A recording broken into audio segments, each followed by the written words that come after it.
Welcome back to another episode of Mapping with bRanN fixing C02. It has been a little while, has it not? Today, we are beginning our trek through Intersection B. And first, for starters, we would like to go into the mines. The Atlam mining shaft. Now that we're all loaded up, let's turn on some lighting and just kind of look around real quick.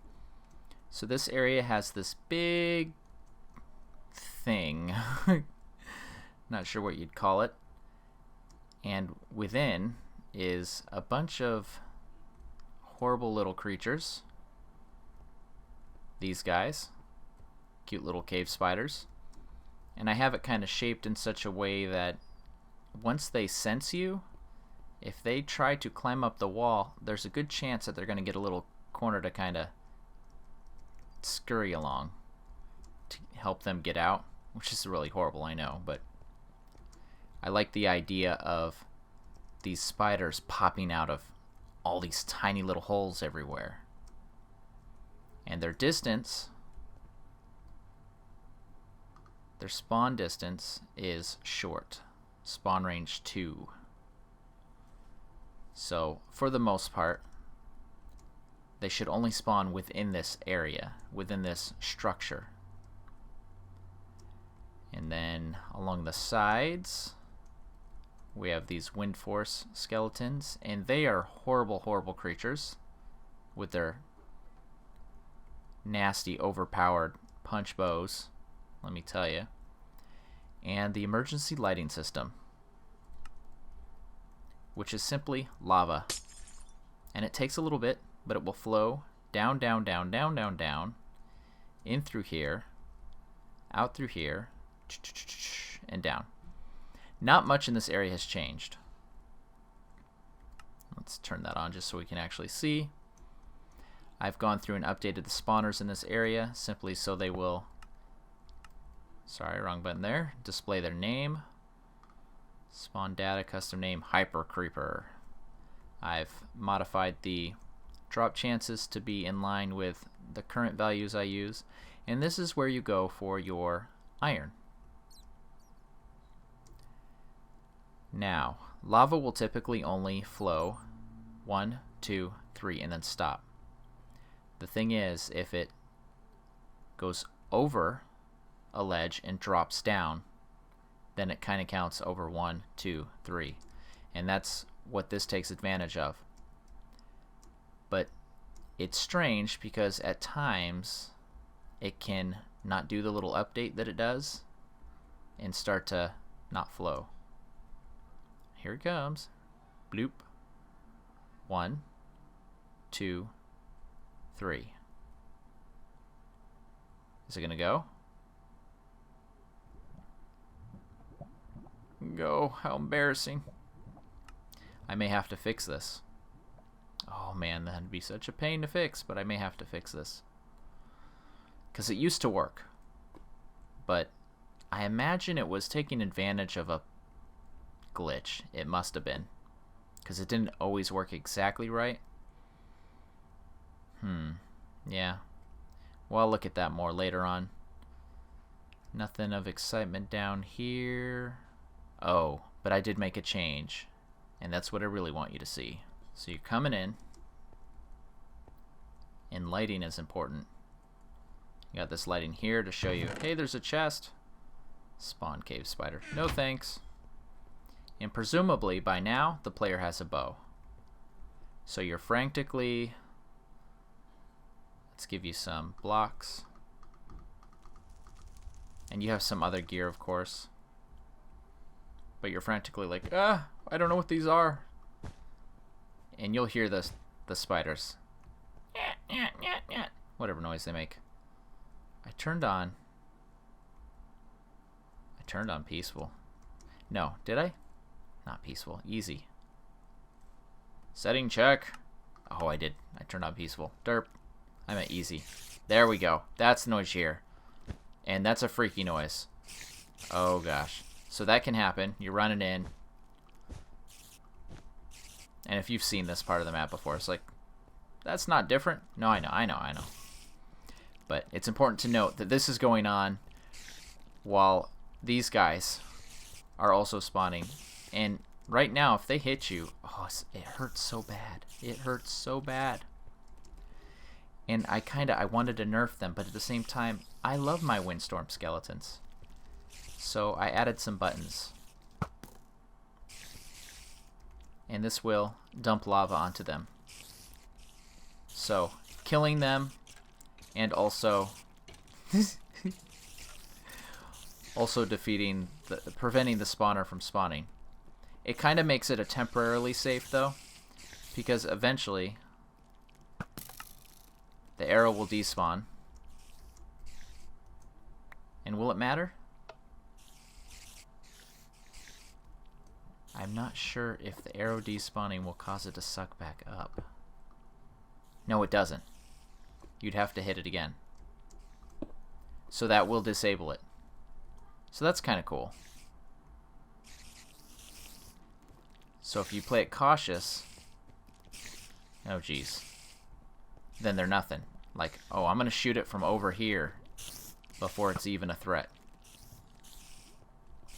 And I like that. So it's really dangerous if you're not paying attention, but if you're smart about it, it's fine. And to me, that's fair. Now, there's other areas that are worse than this. So I don't think that's too terrible. Too easy is what I mean. Now, if you remember, over in the mushroom area, there's a lot of buttons that you can trigger with the arrow. So it's kind of a concept that's introduced earlier in the map and progresses. Now this area, Twisted Distortion. This place gets a lot of natural spawns, and I kind of like that. There's not many changes I made here as well. I did add some lava cows to the lava cow pit, and I even connected them to these with the leads, but they kind of pop them off. Seems no matter what I do.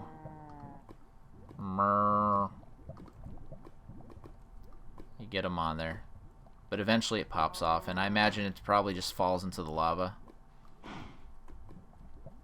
Come here, lava cow. But I think that looks cooler, like that. It's like, what's going on? And they have fire resistance too, so they can swim. They just don't naturally like to swim, I guess. Eventually they'll jump out, and they prefer not to jump into lava. I guess that's good. It makes sense. And we come over here. This is more of the same. But where I have made a little bit of changes is in here. And that's just in the spawners. Really, a lot of the changes I've made in this map are just kind of changing the spawners. Putting it back to the default 800-400. And giving these guys some custom names. Creepy Creeper. I like the custom names for a couple reasons. For one, I think it helps the mob be more unique. What do we got in here? The Flaming Bone Wand. There are detailed carvings on the bone depicting a flaming spider being flung through the air. What a beautiful picture. Yeah, these are octo hoppers. And so the other thing the name gives you, look at him jump. Oh, jump potions on spiders. Not a good thing. Come on. The other thing the name gives you is a clue that they're different. Zombie Dragoon. I wonder why his name's gray and their names are white. I don't know. Who knows? I probably did something wrong. I gave different blocks in here. I just thought it'd be more fun to have different stair blocks. And just like all the other areas, I've updated the spawners in this area, which was a pain. It was such a pain to find these spawners. Let me tell you how much of a pain it was. By the way, I hate saying Oh, let's reload. Reload the area. I'm flying around too fast for it to load. In this place is an interesting area because it operates differently than most areas, just the way it's designed. I really like the feel of this. I felt like I had to use different tactics than I would have to use in any other kind of map. The fact that there's this horrible landscape to traverse, and if you see these occasional skeletons just dropping up and down, protecting the wool box, and a lot of different types of creatures. You got some spiders, you have a few creepers, and these guys jump and have speed. And then you got the dragoons, which have a jump to them and a slight feather falling protection on their boots. He still managed to get stuck. Well, too bad for him. But it plays out a little different. But again, not too many changes. So creepy. Not too many changes, mostly spawner updates. But the next area, oh, I like the next area. Just a tiny little parlor trick cheat, I think. Parlor trick? I don't know if that's what I should call it, but honestly, you're gonna like it. Giant Chasm. The final area before the final dungeon. Now viewers, you have to tell me, let me turn off Gamma Right, if you like these videos, and I know you do. The mapping videos I make are the most popular. I think people like to see the different methods that I use, and I think that helps others be a little more creative and inspired on their own creations, and that's great. But I need help to be inspired as well. So what I want from you is your feedback. Now I'm almost done with this series, fixing C02, and after this area, I really only have the final dungeon to kind of fix up, tweak around a little bit, and some various other small changes here and there that I kind of mention as I record. But I want to finalize this thing, and I want to make it the best it can be. So I need you, if you enjoy this, to go ahead and go out. minictm.com currently is the best way to get a hold of my maps. Download this one, play through it a little bit, fly around, see what you like, see what you don't, and let me know. Zombie, shut up, I'm talking. Just give me your feedback, give me your ideas. Because I want to call this thing done, but I want to make sure it's good. I want to make sure it's as good as I can make it, so I can move on to something new. That's what I like, moving on to something new. Excuse me, sir. Alright, here we go. These guys again, except now they're a little worse. It's not as easy as you hit a button and they disappear. And this place is like, oh my gosh, what's going on? Tip: fully charged arrows don't light on fire. Tip: arrows plus lava equals fire arrows plus TNT equals fun. Now one thing I have in this area is these guys, and that's to give the player an easy way to kind of mark off where they've been and where they haven't been. I've also kind of gone through this and improved the flow. Oh my gosh, what the heck. Meaning if you go through here and you path through and you mark off stuff that you've been, eventually you will be able to get to almost everywhere. There are a couple exceptions, and I did try to decorate them in a different manner than the other areas so that the player could grow suspicious and say what's going on. And I've also added these cute little dangly things which hold lava. And they were a little annoying to make at first until I kind of figured out how to do it the way I wanted. And I'll just show you real quick. basically, it's just 3 blocks. 3 blocks just like that. And then the half slabs placed like so. Really simple. Not as simple if you were trying to build it the other way around, but if you just place the blocks there first, and this gives it a cool little, almost said cute, it's not really cute, I mean it's like metal and fire and lava, and then put the lava right up here, there you go, and that holds it in. I wanted something smallish, something pillory.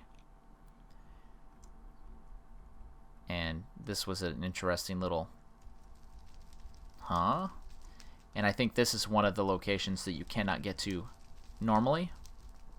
You'd have to kind of climb or dig or whatever. You have to use your Minecraftian skills. But let us go back to here. So you're just coming in, and there's a couple signs, and you might not notice them, but you will notice this, and you'll see the TNT straight off. And you'll be like, oh geez. And then there's this almost complete path right here to kind of give you a better angle.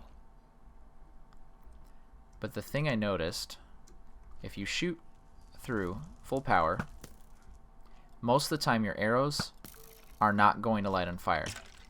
They will occasionally. That's 2 for 3. That's 3 for 3. Or 3 for 4. Well, it's proving me wrong here because I'm recording. But quite often it doesn't. And I think it has to do with basically how long the arrow has been touching the lava. Like it's checking in increments, I suppose. And the faster the arrow's going, then the less chance it has to kind of tick through that. So if you were to come through here and not fall, oh my gosh. I'm just trying to walk on it as if I were, yeah, so you can kind of do that. And you see the TNT.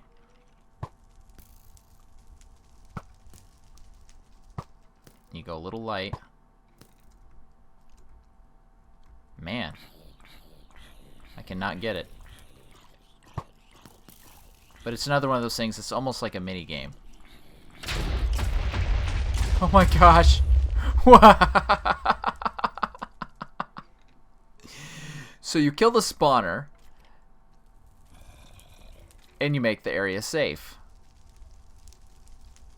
Oh my gosh. I actually have never set that off before.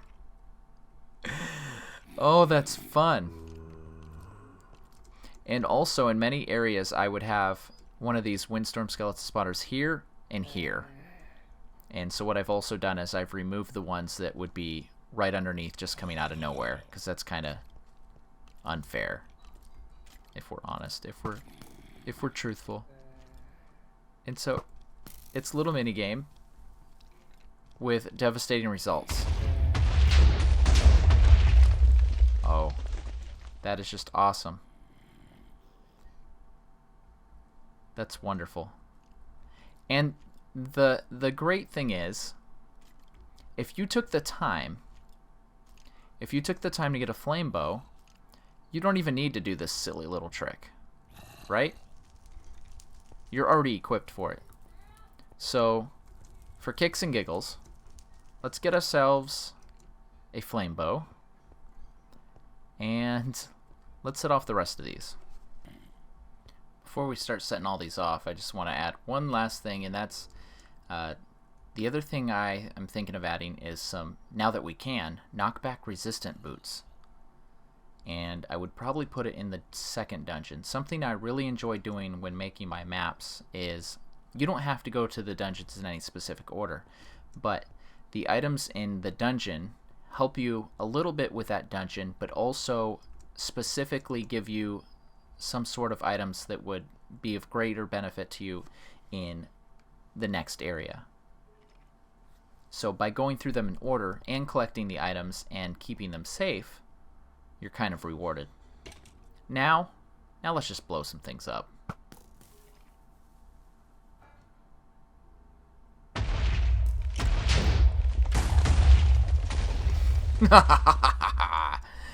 Yes. All the things must die. Is this the start? Ah, that's already been destroyed. Okay. We're on the prowl. We're on the prowl for some fun things to blow up. Okay, looks like we should have 2 more things over here. We want to be on the right side. Let's go in the right order. So this is an example of... Okay, I followed the path, now what? Oh, I need to be over there. And so you manage to get your way up here, and you climb down the ladder, and you're like, oh, hello. Except if you don't have a flame bow, you're gonna have to be lower before you can shoot it straight across. But if you do... Goodbye, suckers! Ooh. I was gonna say, I wonder if that one would blow up the one down below, and it doesn't. And you make your way down here. You're like, dang it, there's still stuff here. And we take that out. You're like, oh, that's my way down.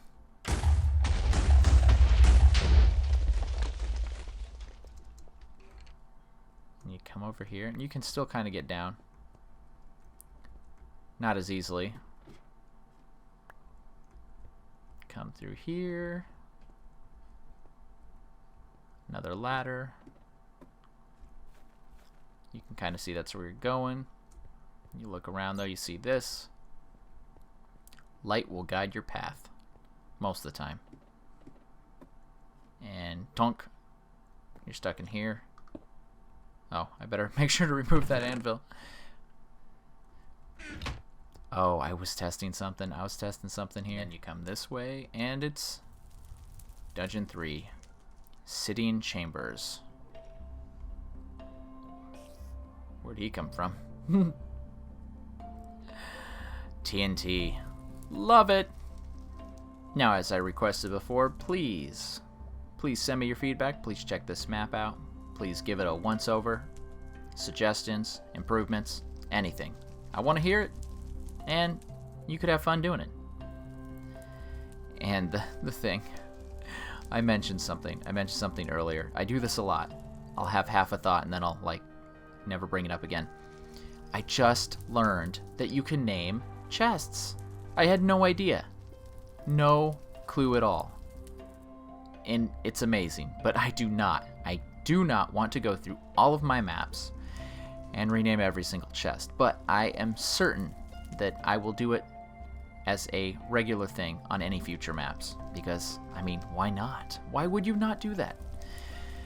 Anyway, that's going to do it for this episode. This has been bRanN. I will see you next video. Keep mapping, and have a great day.